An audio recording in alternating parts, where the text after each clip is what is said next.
alam nila by default, karamihan ng lalaki, iba talaga trato sa kanila. Or talaga itatrato silang prinsesa. Kaya nga nawawalan sila ng thrill sa mga karamihang kalalakihan eh. Bakit ganito lang ang trato niya sa akin? Parang wala akong dating sa kanya. What's wrong with me? Diba? So maghahanap siya ngayon ng pwedeng mali sa kanya or kulang sa kanya. At ngayon, doon mo na pwedeng makuha ang atensyon niya. Hey, what's up mga ropa? Inubuong yung lingkod. Suplado mo to. Okay mga ropa, may papapanood ako sa inyo. Panoorin nyo to. Your man comes home and he's hungry. Would you wake up and make him a meal? No.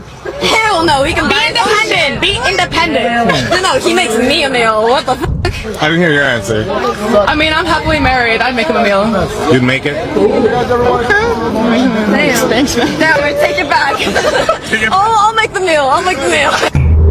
So mga ropa, nakakita nyo kung paano mag-switch yung mga isip ng mga kababaihan. So madalas natin to sabihin, ang babae hindi sigurado madalas sa mga gusto nila or sa mga desisyon nila. 'Di ba? Nung merong nagsabi na isang babae na, no, what the hell, 'di ba? Be independent. Kumbaga, dapat ako yung gawa niya ng meal. Tapos yung isa sumunod, 'di ba? Nag-agree dun sa sinabi ng kaibigan niya. Pero nung may sinabi yung isa na happily married siya, of course gagawin niya yun para sa asawa niya. Tanyo, nag-switch yung ano nila, yung reasoning nila or yung sinabi nila. Ganyan ang mga babae, mga ropa. Kaya malaking impluwensya ng mga kaibigan nila sa mga decision making nila. Kaya nga lagi ko sinasabi sa inyo, mahirap na nasa relationship siya tapos ang mga tropa niya karamihan single or fucked up yung buhay. You know what I mean? Yung mga babae na gusto lang puro pre-meal, puro date, puro labas-labas, though wala namang masama doon. Pero dapat, ikaw bilang lalaki, na yung girlfriend mo, tropa yung ganun, dapat andyan ka to protect her.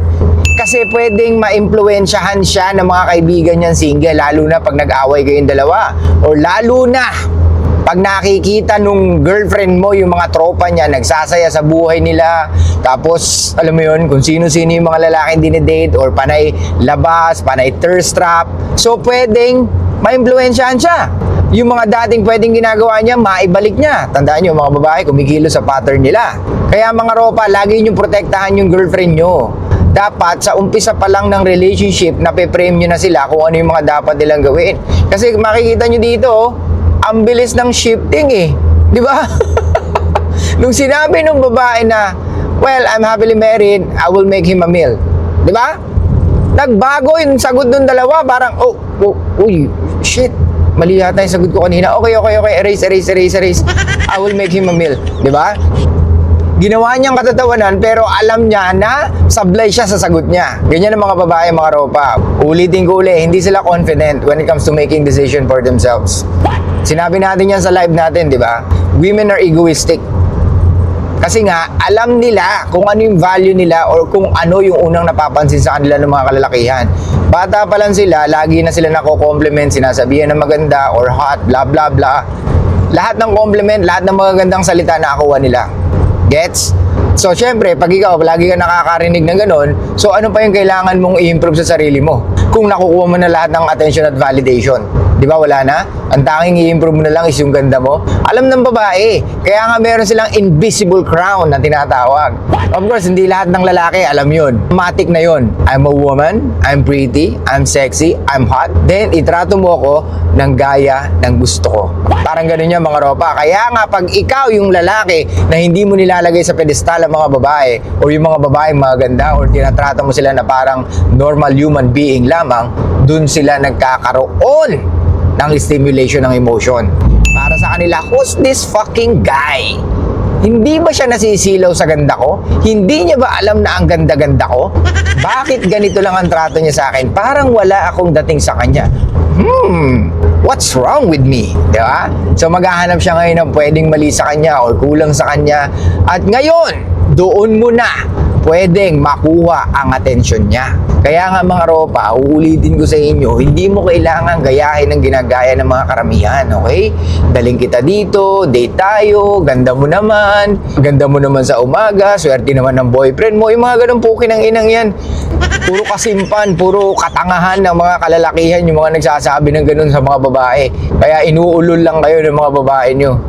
Masyado nyong binibigyan ng importansya or parang tinataas nyo kaagad ang value ng mga babae kahit itsura pa lang ang nakikita nyo sa kanila. Kaya nga ulitin ko ulit, ang babae ay egoistic kasi nga alam nila na maganda sila at itatrato mo sila na parang prinsesa. Parang ano yan matik yan. At alam nila by default, karamihan ng lalaki, iba talaga trato sa kanila or talaga itatrato silang prinsesa. Kaya nga nawawalan sila ng thrill sa mga karamihang kalalakihan Kaya nga most of them, especially these days, are single.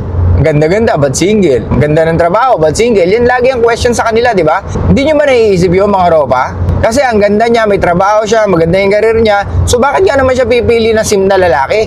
Ba't nga naman siya pipili ng lalaki na magiging sunod-sunuran lang sa ganda niya? Walang ganun mga babae, mga ropa. Alam ng mga babae na maganda sila, pero hindi sila confident when it comes to making decision. Kaya nga, kailangan pa rin nila ng lalaki sa buhay nila. Kaya huwag kayong maniniwala pag sinabi ng mga babae na hindi nila kailangan ng lalaki sa buhay nila dahil malabo yun. So women are not really confident, mga ropa. They are only egoistic because maraming nagko-compliment sa kanila. Kahit ikaw bilang lalaki, di ba? Lagi kang sinasabi ang pogi. Tapos ang dami mo nakukuha ng gifts. Tapos maraming nag-i-invite sa'yo because of your looks. O ano pa yung kailangan mo i-improve sa sarili mo? Wala na, di ba? Kaso ang problema, hindi legit yung confidence mo. Kasi sa itsura mo lang binabase yung confidence mo. Gets? Pero kung ibabase natin sa experience mo, sa mga bagay na talagang ginagawa mo para sa sarili mo or sa mga bagay na gusto mo i-improve sa sarili mo, yun ang totoong confidence, di ba? Legit na confidence, hindi lamang sa itsura. Kasi pag puro sa itsura lang, putya, pag pumangit ka na, hindi ka na confident. Di ba? Wala na yung confidence mo or nababawasan na or bumababa na. Kumpara sa mga bagay na nagagawa mo, at least alam mo, ano man ang mag-iitsura mo, same pa rin. Or mas lalong tataas pa yung confidence mo. Gets? So balik tayo doon sa video. Kailangan nyong i-frame ang mga kababaihan na gusto nyo maging girlfriend. Kailangan nyo munang kilalanin and at the same time, kailangan nyong i-frame sa mga gusto nyo, yung mga babaeng gusto nyo maging girlfriend. Okay? Kailangan nandun yung talagang standards mo. Hindi pwedeng wala. Gets? Hindi mo pwedeng ibaba yung standard mo dahil maganda siya. Hindi pwede na porket hot siya, malaki puwet niya, malaki dede niya, pero mataas ang body count niya, i-compromise mo na yung relationship na pinapangarap mo para sa sarili mo, ropa. Hindi ganun. Kasi at the end of the day, ikaw ang magsasuffer sa mga pipiliin mo or sa decision mo. Gets? Hindi pwedeng ganyan, mga ropa. Hindi pwedeng puro urge, hindi pwedeng puro libog. Diba? You are better than that. You are stronger than your urge, mga ropa. Kailangan mas malakas ka sa urge mo, mas malakas ka sa emotions mo. Kasi lalaki ka, logical ka dapat mag-isip. Hindi ka dapat nagiging alipin ng emosyon mo. Hindi ka dapat nagiging alipin ng libog mo. Gets? Oo, hatsi, ang hirap tawalan Jowain ko lang kahit pansamantala. Tanga, yung pansamantala na yan, baka maulol ka na. Kasi ngayong hindi pa kayong dalawa, nauulol ka na sa ganda niya, how much more pag kayo na? Gets? So, anong takeaway natin dito, mga ropa? Ang babae, hindi marunong magdesisyon para sa sarili. Magsiswitch at magsiswitch yan pag narinig niya yung mga sasabihin ng mga tao sa paligid niya, lalong-lalo na yung mga kaibigan niya.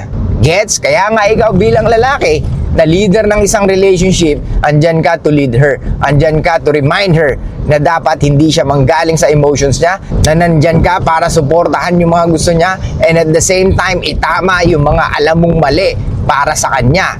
Gets? Or yung mga mali na pwedeng makompromise yung relationship yung dalawa.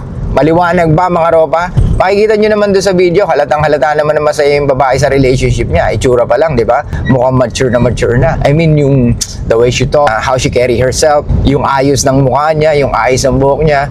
Alam mo na, very understanding. Kumpara doon sa dalawa na parang party goers, di ba? Well, makikita mo naman dun sa babae na mukhang masayang-masaya naman talaga sa relationship niya. Makita mo sa aura niya, kumpara dun sa dalawa, di ba? Mukhang yung dalawa, panay party lang. Anyway, so yun lang guys, thank you so much. I'll see you guys next time. Ulitin ko sa inyo, ang babae hindi nagdidesisyon madalas para sa sarili nila. Lagi nilang gustong may katulong bago sila mag-decide para sa gusto nila. Okay? So yun lang guys, thank you so much. I'll see you guys next time. Show love, peace out, and be fucking mysterious mga ropa.